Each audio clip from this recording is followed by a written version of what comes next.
Welcome to the Start Strong 3-year-old non-equity funding webinar. This presentation was part of the Early Childhood Education September 2018 Roadshow that was delivered by CCSA and CELA for community-based preschools in New South Wales. During this webinar, we will be discussing how to implement the Start Strong funding guidelines that were updated in September to include information about 3-year-old non-equity funding and also the Capital Works Grants Program. As you can see from the slide, we will go through each of these headings as related to the 3-year-old non-equity funding. We'll go through the purpose of the changes, the priority of access, monitoring mechanisms, eligibility, enrolment processes, spending rules, setting fees, fee pass-through, loadings, Start Strong Capital Works Program, and future support. Research shows that children who participate in quality early childhood education are more likely to start school equipped with the social, cognitive and emotional skills they need to engage in learning. An average of 600 hours per year or 15 hours per week is the minimum recommendation level of participation. Start Strong aims to improve affordability of early childhood education and increase the number of children participating in a quality early education program. This approach is consistent with the New South Wales Government National Partnership Agreement on universal access to early childhood education with the Commonwealth Government. Funding is targeted to 3-, 4- and 5-year-old children with a focus on children from Aboriginal families, children with a disability and children from low-income families. When enrolling children in your preschool, the priority of access remains the same. The priority of access is children who are at least 4 years old on or before the 31st of July in that year, children who are at least 3 years old on or before the 31st of July in that year from a low-income family or Aboriginal and Torres Strait Islander families, children with English language needs, children with a disability and additional needs, or children who are at risk of harm. There is no order of priority to this list. The guidelines are intended to assist services with making enrolment decisions in a way that seeks to allocate places to those in the greatest of need. However, a particular community need of that preschool will also be relevant. When you have filled all available positions in your waitlist, in the priority groups, you can then enrol 3-year-old non-equity children. As the main focus of Start Strong funding is for children in their year before school and equity 3-year-olds, an enrolment of a non-equity 3-year-old must not displace the enrolment of children in the priority of access groups. This timeline shows the payments, the data collection points and the census point to help give clarity to the next 12 months. The grey dots are the usual quarterly payment points, that is December, April, July and October. The blue dots are the data collection points, which in March 2019 is March next year, and also the usual August 2019 annual preschool census. Information about the eligibility non-equity 3-year-olds will be collected in the March data collection and payments will be backdated to January 2019. The August 2019 census will inform funding for all children. The purple dot is the June payment, which is for the non-equity 3-year-olds. This will be in addition to the regular quarterly payments and will be a lump sum backdated to the 1st of January 2019. To be able to fund the 3-year-old non-equity children enrolled in your preschool in 2019, the Department of Education will collect child-level data in the voluntary data collection in March 2019.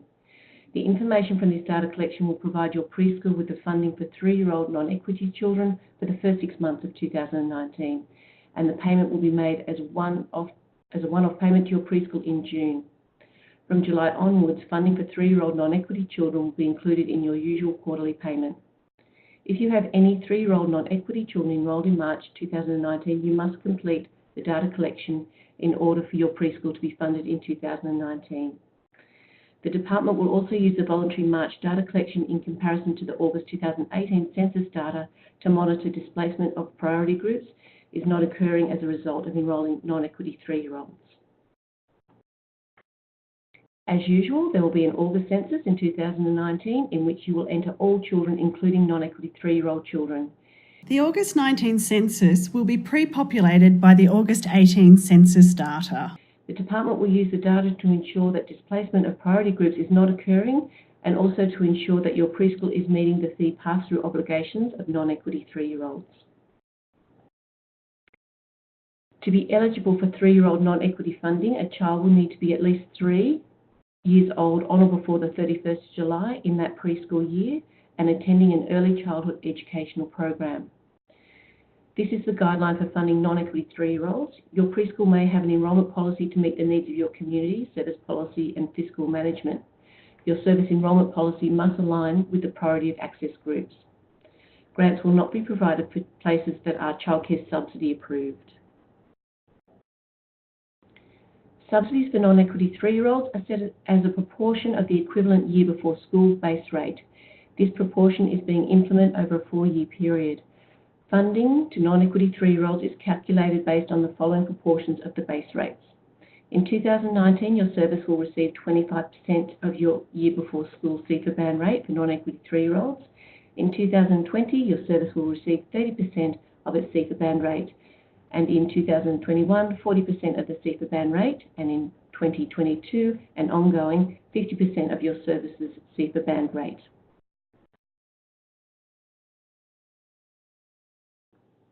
Let's go through your enrolment process, including how to enrol 3-year-old non-equity children. First of all, enrol your year before school children and your equity children for 600 hours according to the priority of access rules. If you have no vacancies after enrolling from the priority groups and still have more children on your wait list, consider the Capital Works program application to increase the number of preschool places at your centre. This will be discussed later in this presentation.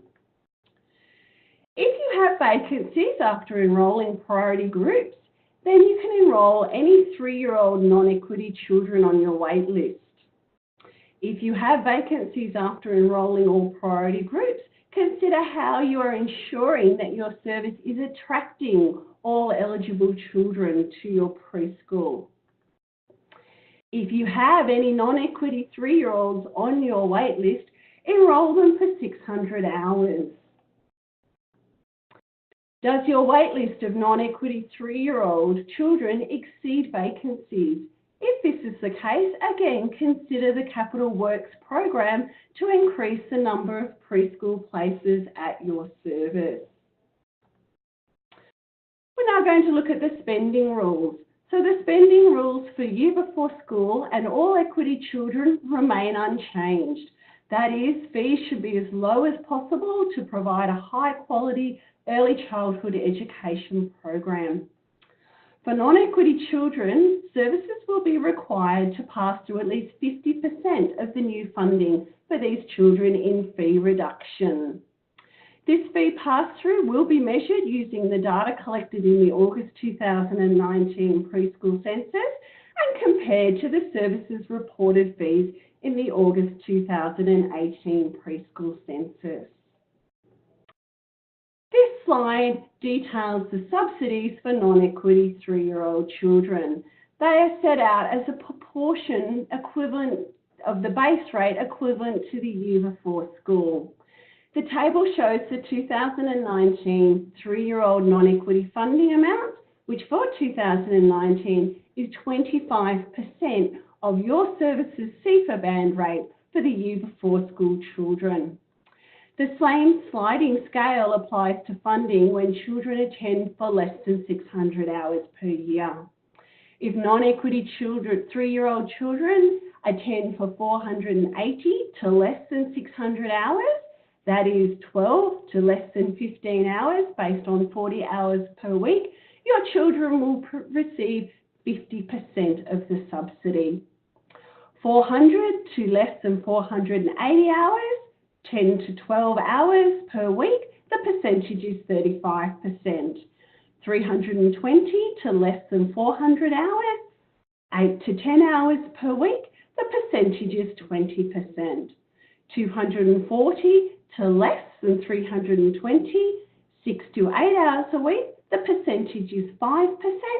And if the child attends for 240 hours or fewer, 6 hours a week or less, you will not be funded for that child.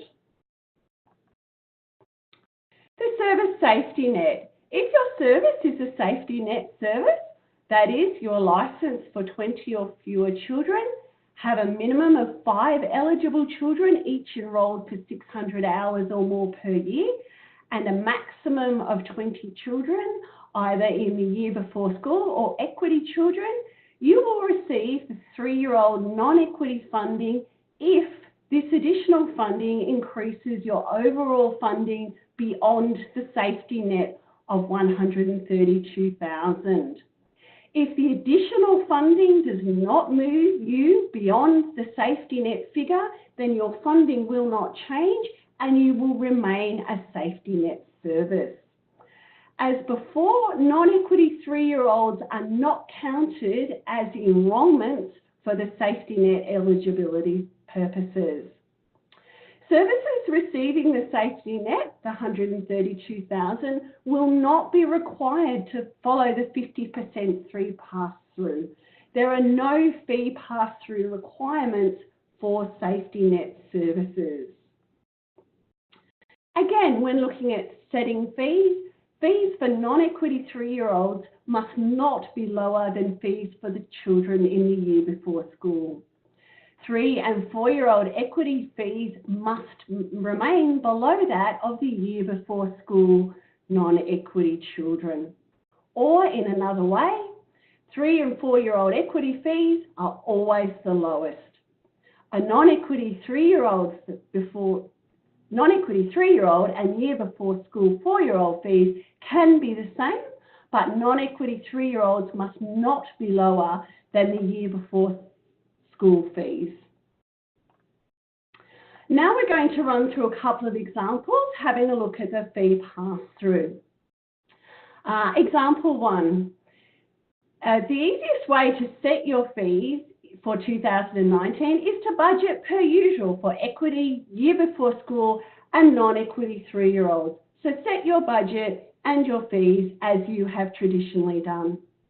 If you're a service that has a higher fee for a non-equity 3-year-old than the year before school, apply 50% of your 3-year-old non-equity funding to lower fees for this group. Ensure that fees for non-equity 3-year-olds are not lower than the year before school children or equity children. We'll go through that example in a chart form. So this is an example of a 3-tier fee structure where the equity children, the blue bar, are charged the lowest fee. The year before school children, the orange bar, are charged the middle fee. And the non-equity 3-year-olds, the grey bar, are charged the highest fee. In 2019, without the non-equity funding, the fee structure would look very similar and have similar differentials to your 2018 structure. As shown, chart 2 looks very similar to chart 1. Use the Start Strong calculator, which is available on the department website, or the 2019 subsidy rates for the 3-year-old non-equities as shown on that previous slide to determine the funding your service will receive for non-equity 3-year-olds. The bag of money sitting to the side of the bar charts there.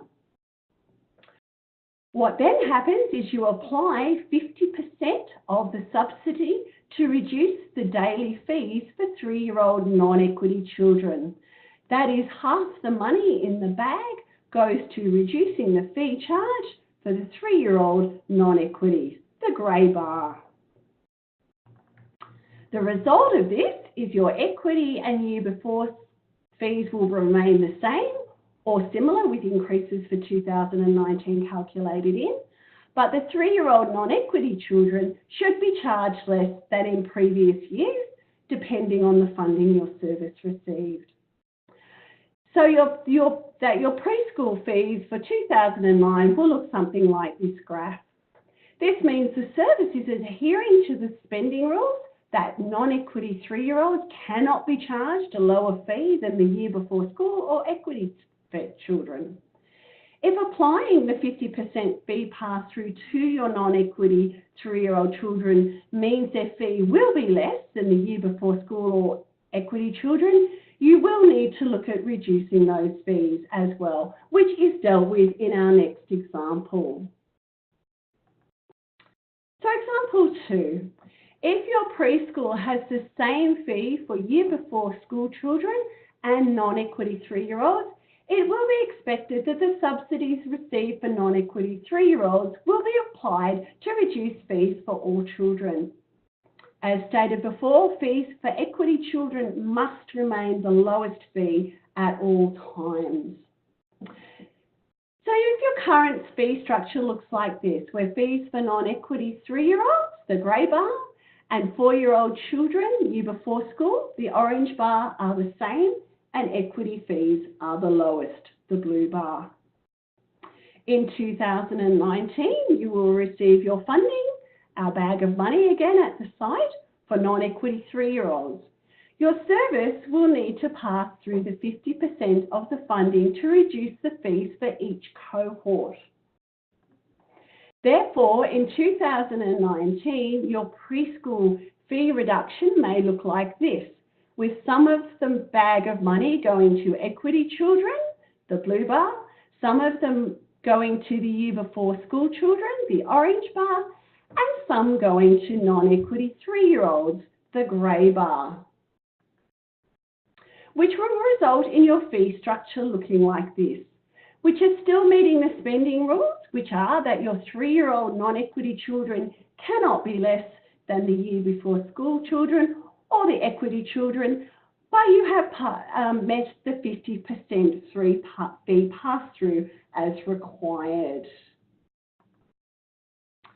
If your preschool receives outer regional, remote, or very remote loadings, the full loading amounts will apply for all non-equity 3-year-olds independently of how many hours they are enrolled. English language loading will also apply for all non-equity 3-year-olds independently of hours enrolled. So if you have a non-equity 3-year-old child, the loadings will apply regardless of how many hours per week that child attends. Loadings are not included in the calculation of the fee pass-through. They are independent of. As expressed earlier, if your preschool waitlist of eligible children exceeds available enrolment places, the Start Strong Capital Works grant program allows for the use of innovative approaches to increase the number of 600-hour preschool places available in areas of need and growing demand.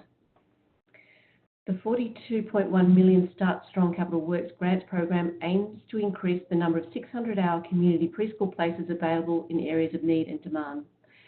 Eligible services can apply for funding through this program to build a new centre-based preschool, to extend an existing preschool, to renovate existing or new premises with the purpose of increasing 600-hour places, to respond to a crisis situation with a Capital Works project, or to purchase a vehicle for mobile preschools. To be eligible to apply, service providers must first meet the following criteria. You must hold or have an application to hold a valid provider approval to operate an early childhood education service in New South Wales. Provider approval must be obtained within 12 months of receiving notification of the successful outcome of this grant application. You also must be registered or incorporated in New South Wales as a not-for-profit organisation or association with appropriate governance mechanisms and sound financial management. You must also operate or intend to operate a community-based preschool service with a valid service approval. Service providers intending to operate an early childhood education centre must obtain service approval within 12 months of receiving notification of the successful outcome of this grant application. You will also need to comply or agree to comply with the requirements of applicable laws and regulations for the relevant service type. That is, the Early Childhood Education and Care Services National Law and Act 2010 and Education and Care Services National Regulations and Supplementary Provisions Regulations 2012. Capital Works grants will be awarded through a competitive application and assessment process. The Department encourages applications describing capital work projects that provide evidence of a demonstrated shortage of preschool places, that will provide substantial increase in 600-hour preschool places compared to the current service capability, demonstrate value for money in terms of cost per preschool place created, and will improve the provision of appropriate educational setting for equity children, that is, Aboriginal children or children with a disability and children from low-income families. You must also demonstrate readiness to proceed with the project. For example, have a detailed project plan, timeline, proof of ownership, and of an adequate lease period. The department will prioritise applications that are in the areas of need and growing demand as part of the assessment. The department will refer to available data to determine priority areas, including population growth and socio-economic indexes for areas. An application for capital works grant must include evidence of the site ownership or a formal lease, a project description and detailed project plan, including timeline and quotes, and including application's financial contribution, evidence of appropriate governance and sound financial management, evidence of provider and service approval within the required timeframe, evidence of consultation with local communities, such as meeting minutes or a letter from an elder, evidence of demand for preschool places and projected increase in 600-hour preschool places, evidence that the service will use the grant to improve access to equity children, and also quotes for motor vehicles for mobile services. The additional $42.1 million in capital works will be a 4-year investment. If you're not ready to apply for a grant this year, you have time to plan for an application in the next 4 years. Grant applications will open through Smarty Grants on the 7th of September this year and closes on the 2nd of November. Program guidelines and the Start Strong funding calculator are available on the department's website. If you require future support for capital works grants or 3-year-old non-equity funding, you can contact Community Early Learning Australia or Community Connection Solutions Australia on the numbers on your screen. And thank you for attending this webinar. This has been Jenny from CELA and Helena from CCSA.